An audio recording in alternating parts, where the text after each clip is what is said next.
అడవి దారిల్లో దాగుంది ఏదో రహస్యం. స్నేహపూరితమైన నవ్వులో దాగి ఉంది ఒక భయం.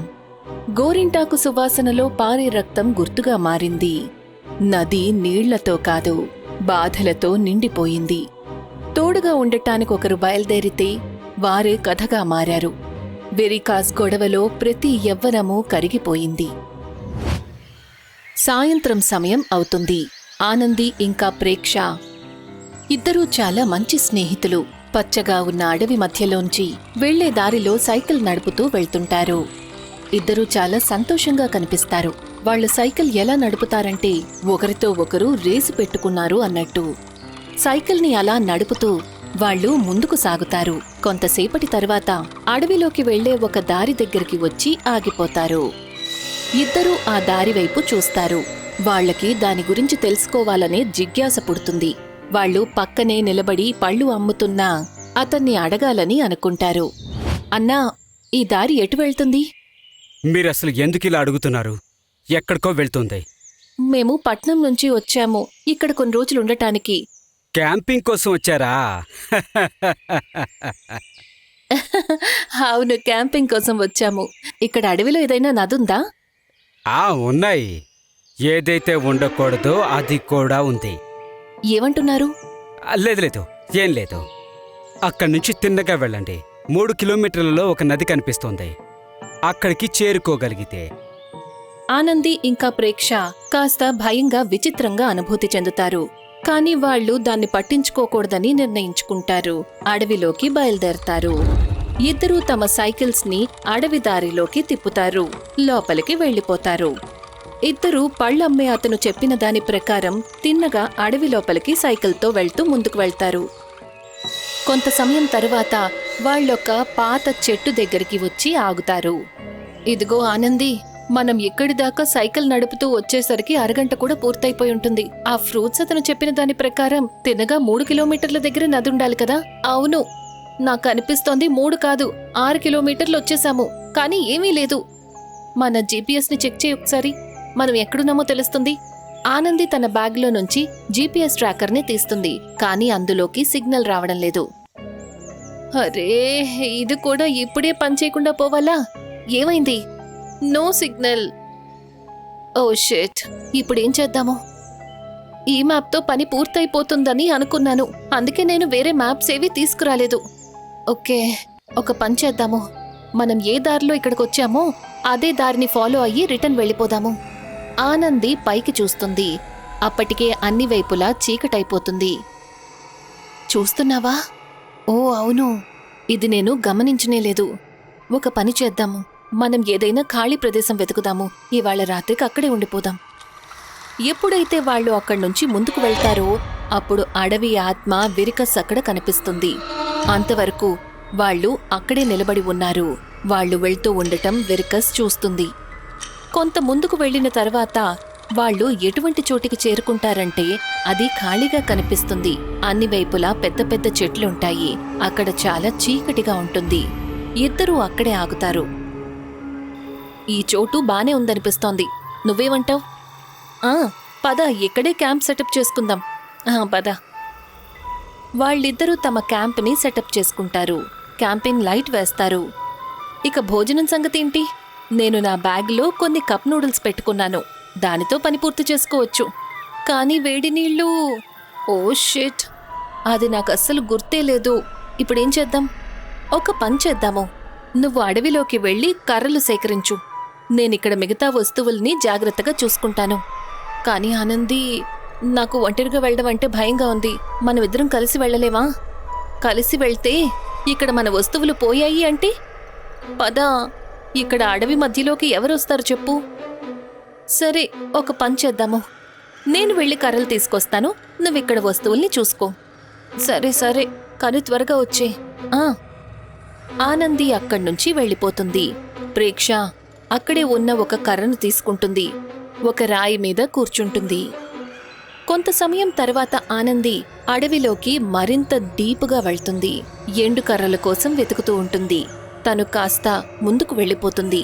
తనకక్కడ పారే నీటి శబ్దం వినిపిస్తుంది. ఈ నీళ్ల శబ్దం నేను వెళ్ళి చూడాలి. ఆనంది తెలుసుకునే ప్రయత్నం చేస్తుంది ఆ శబ్దం ఎక్కడ్నుంచి వస్తోంది అని. ఆ దిశలోనే ముందుకు వెళ్తుంది. కొంతసేపటి తర్వాత తను ఒక చిన్న నది వద్దకు చేరుకుంటుంది. అది చూసి తన మొహంలో వెంటనే చిరునవ్వొస్తుంది. తను తన బట్టల్ని తీస్తుంది, ఒడ్డున పెడుతుంది. ఆ తర్వాత ఒంటరిగా నదిలోకి దిగుతుంది. తను చల్లని నీళ్లను ఆనందిస్తూ ప్రశాంతంగా స్నానం చేస్తుంది. అప్పుడే ఉన్నట్టుండి తనకి అడవిలో నుంచి ఒక పెద్ద శబ్దం వినిపిస్తుంది. తను వెంటనే అటువైపుకు తిరుగుతుంది.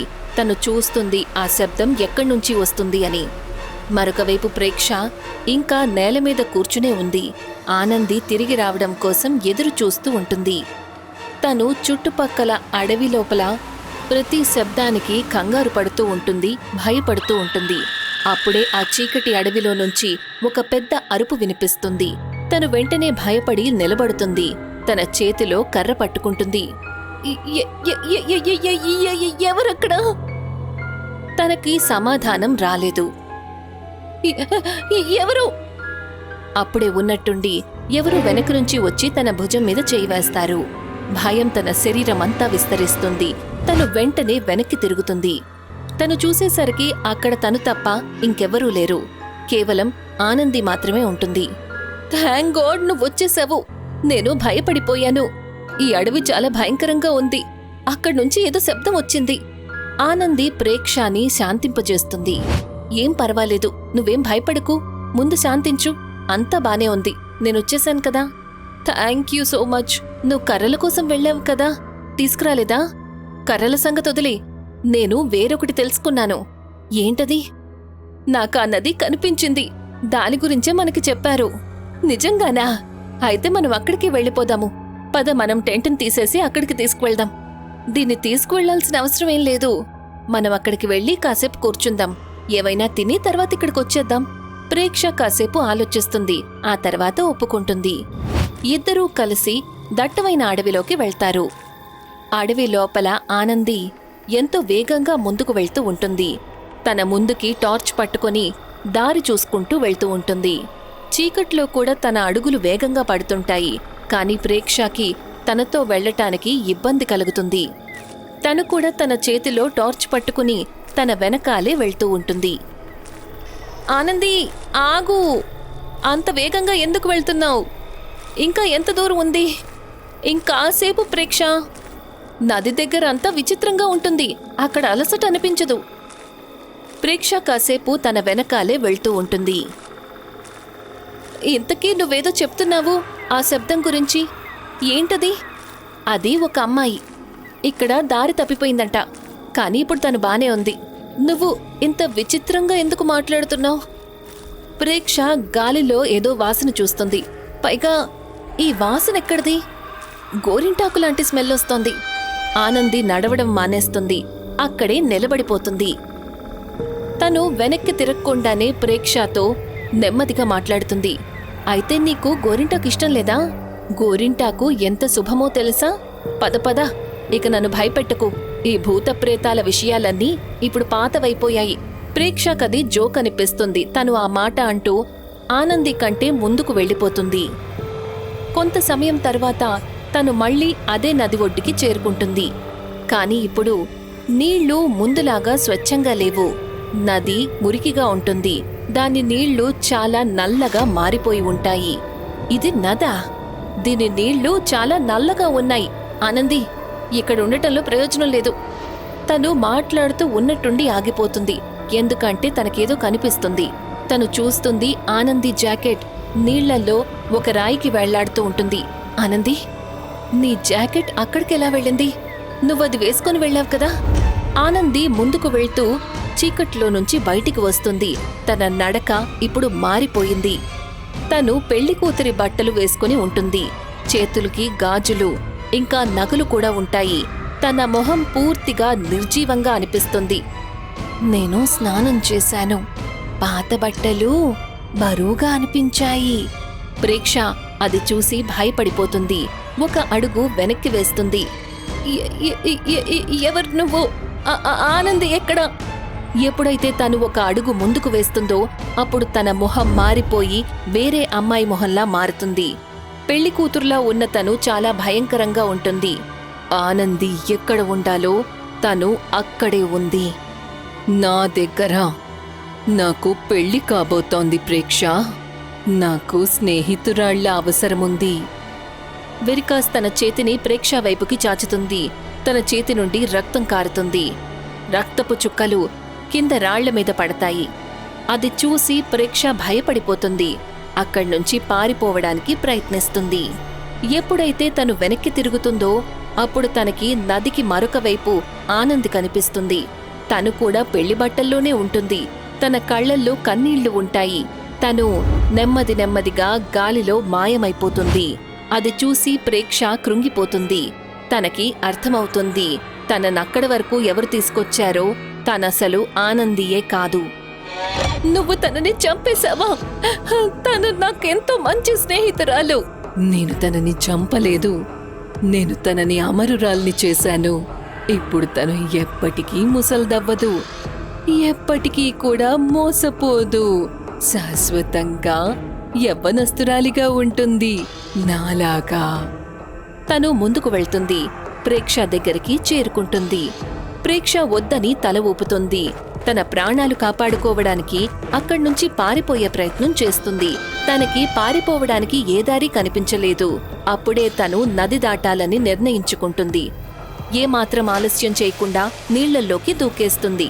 ఎప్పుడైతే తను అవతల వైపుకి ఈదుకుంటూ వెళ్తుందో అప్పుడు తనకి నీళ్లల్లో నుంచి చాలా చేతులు బయటికి రావడం కనిపిస్తాయి. దానర్థమేమిటంటే అక్కడ ఆనంది మాత్రమే కాదు, ఎంతో మంది అమ్మాయిలున్నారు. కొన్ని రోజులుగా మాయమైపోయిన వాళ్ళు. ప్రేక్షకి అంతా అర్థమవుతుంది. నది రంగు నల్లగా లేదు, అది ఎర్రగా ఉందని. అది చనిపోయిన అమ్మాయిలందరి రక్తంలా అనిపిస్తుంది. వెరికాస్ వాళ్ళని అక్కడ ఇరికించింది. ఇక ఇప్పుడు తరువాతి వంతు తనది. అప్పుడే వెరికాస్ నీళ్లల్లో నుంచి బయటికి వస్తుంది. ప్రేక్ష పీకను పట్టుకుంటుంది. తను తన కళ్లల్లోకి చూస్తూ ఒక భయంకరమైన చిరునవ్వు నవ్వుతుంది. మా పెళ్లి వాళ్ళైతే ఆ లోయలో పడిపోయారు, కానీ నాకివాళ్ల పెళ్లి జరుగుతుంది. పద, నాకు స్నేహితురాలిగా మారు.